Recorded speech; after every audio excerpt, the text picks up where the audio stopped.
People are scared. They have just heard the news. All of our dead pets are coming back to life. They're not zombies. You can argue semantics, but they are not decayed. They don't lust for kibbles and brains. They're regular pets, just as they were when they were alive. They're not creepy or sinister, except for the cats, who are creepy and sinister in the same way that they have always been. They all just arrived one morning.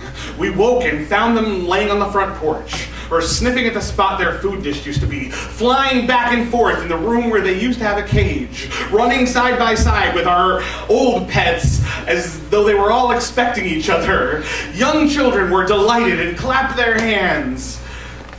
Older children sat near the pets but would not touch them. Couples met in the bathroom to ask, "What do we do now?"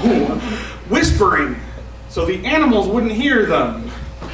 We want to know what it means, if we're being rewarded or if it is a punishment that we do not yet understand. Are we supposed to buy new pet toys, or is it too gross to use the old ones that are still in the garage? There have been a lot of awkward phone calls between ex-wives and husbands.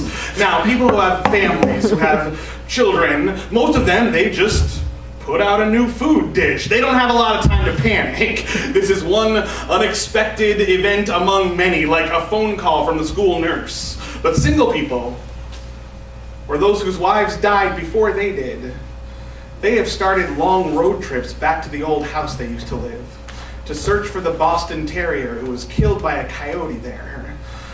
Cheap highway motels are all filled with young women hoping for reunion with that rabbit that they held in their arms all night as its breathing grew more and more labored. The pets always come back in the place that they lived. None of them have showed up in that back room at the vet's office. And we hope that that means that we were forgiven.